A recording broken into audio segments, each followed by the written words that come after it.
Kalau negara misalnya melihat ada kemiskinan, ada orang nongkrong di pinggir jalan, lalu ada jumlah orang yang kekayaannya lagi diuber oleh tax amnesty, lalu negara memajaki si orang kaya ini dan mensubsidi orang miskin ini, bagi libertarian artinya negara menghina dia sekaligus menghina dia. Kenapa? Karena negara memanfaatkan kemiskinannya untuk memeras yang kaya ini. Pada saat yang sama, negara hanya menjadikan dua orang ini sebagai alat, bukan subjek, bukan objek.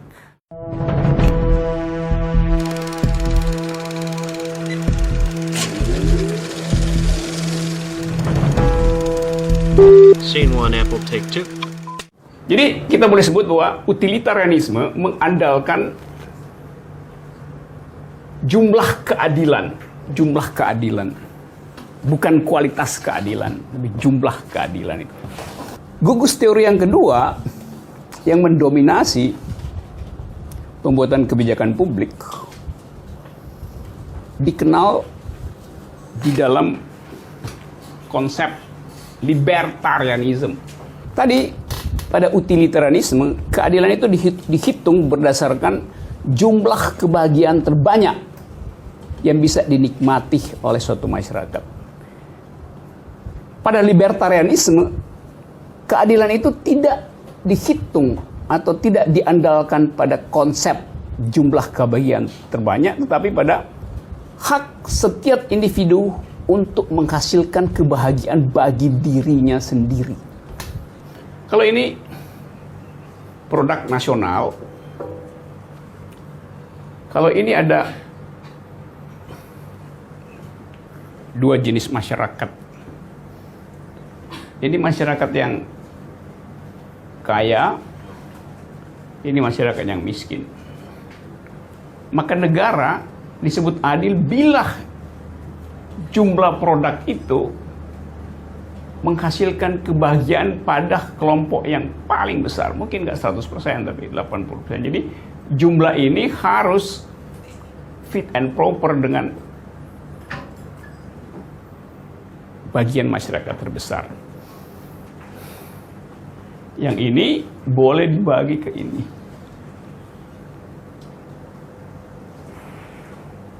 Melalui apa misalnya? Melalui sistem pajak. Ini jalan pikiran utilitarianisme. Jalan pikiran ini ditentang oleh prinsip libertarianisme karena bagi orang yang menganut paham libertarian, setiap orang punya preferensi sendiri tentang kebahagiaan. Jadi tidak mungkin kebahagiaan itu diakumulasi dan dihitung secara agregatif gitu. Setiap orang punya preferensi tentang kebahagiaan. Misalnya orang yang lagi nongkrong di samping 7-Eleven di depan, mungkin dia lebih berbahagia dari mereka yang lalu lalang di jalan Ragunan itu dengan mobil mewah, tapi mengalami frustrasi karena macet itu. Jadi kita nggak bisa judge bahwa yang di dalam mobil ber-AC lebih bahagia daripada yang lagi nongkrong ngelamun di pinggir jalan. Itu adalah preferensinya. Sekarang dalam bentuk tadi ini. Ini negara, ini orang kaya, ini yang miskin. Sorry, kaya mesti agak gede.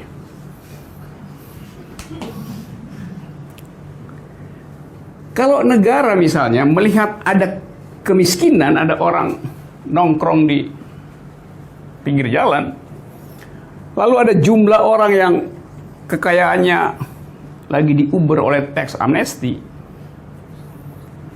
lalu negara memajaki si orang kaya ini dan mensubsidi orang miskin ini, bagi libertarian artinya negara menghina dia sekaligus menghina dia. Kenapa? Karena negara memanfaatkan kemiskinannya untuk memeras yang kaya ini. Pada saat yang sama, negara hanya menjadikan dua orang ini sebagai alat, bukan subjek, bukan objek. Jadi seorang libertarian akan menganggap bahwa tindakan negara ini dia tidak menghormati orang ini, sebab ini cuma dianggap sebagai alat untuk diperas. Demi apa? Demi ini. Jadi ini juga diperalat untuk memeras ini. Ini adalah alat untuk menyumbang itu. Bisa nangkap nggak logiknya? Ya? Jadi seorang libertarian akan anggap bahwa negara itu nggak boleh sok tahu tentang jenis kebahagiaan orang itu. Hal yang sama berlaku di dalam jenis kenikmatan seksual misalnya. Negara mengatur bahwa seks itu artinya seks antar laki-laki dan perempuan. Kalau seks itu terjadi di antara sesama jenis, negara menganggap itu bukan seks. Padahal negara nggak pernah mampu menikmati keindahan seksual di antara dua orang lesbian atau dua orang homoseksual. Karena negara cuma tahu satu etik, yaitu etik heterogen. Bahwa sensasi berciuman itu lebih nikmat di antara dua lidah yang sejenis misalnya. Negara nggak punya pengetahuan tentang itu. Tapi negara sudah tahu. Kira-kira begitu gambarannya. Jadi ada utilitarianisme, ada libertarianisme. Di dalam spektrum teori keadilan. Saya kasih yang intinya aja kan. Ada banyak teori tentang justice, tentang komunitarianisme, egaliter. Tapi yang kira-kira bisa kita pakai malam ini supaya lebih ringkas untuk berdiskusi tentang akibat dari penggunaan teori yang keliru terhadap kebijakan publik.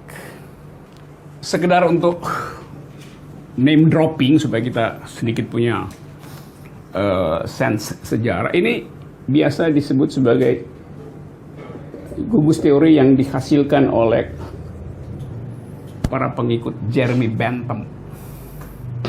Ini gugus teori yang dihasilkan oleh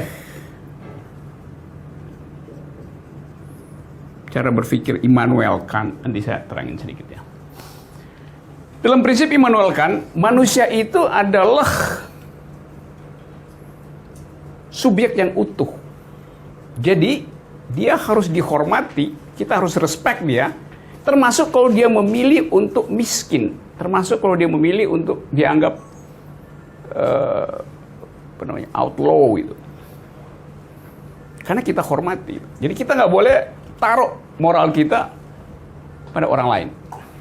Itu dasar pikiran dari Immanuel Kant itu.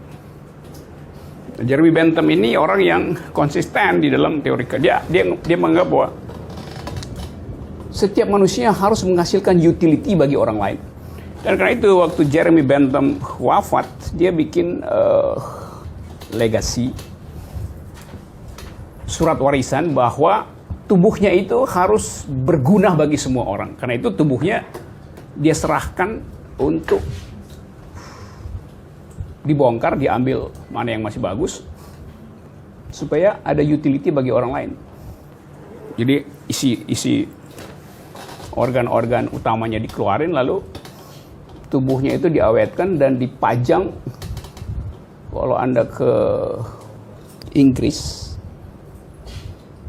di University College,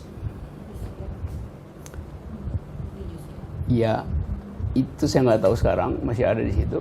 Di depan pintu masuk itu ada kaca kayak box telepon, di situ ditaruhlah jenazah Jeremy Bentham.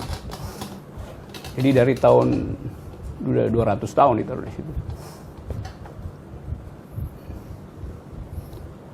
Dan University College itu adalah semacam upaya Bentham untuk mempraktekkan teorinya, karena pada waktu itu Universitas London University itu didominasi oleh orang kaya aja. Karena itu dia bikin universitas untuk menandingi itu, bahwa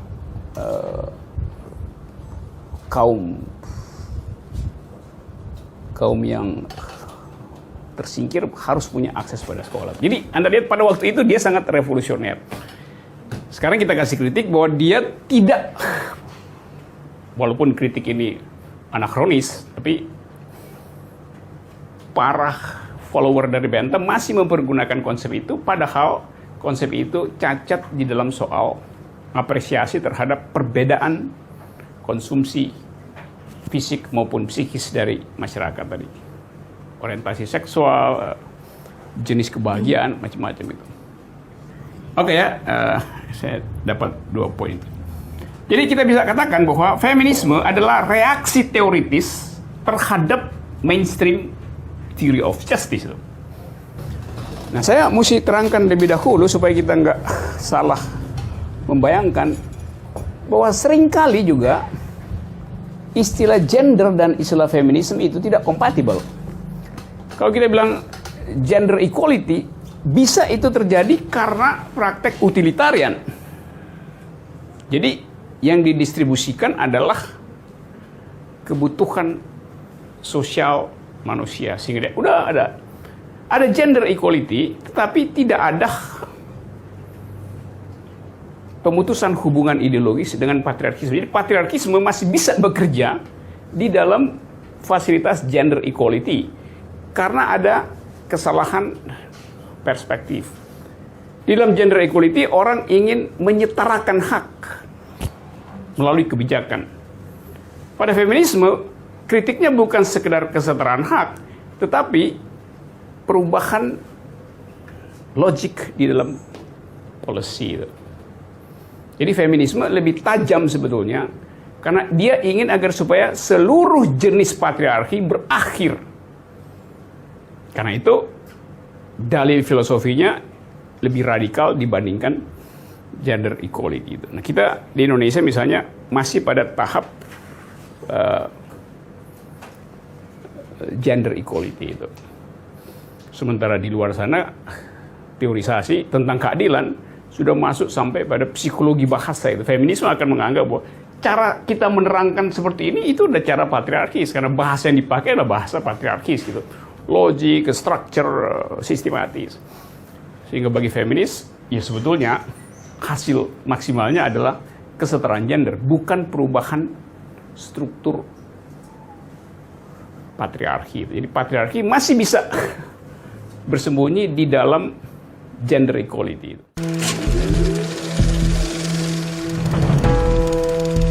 Scene 1, Apple, take 2.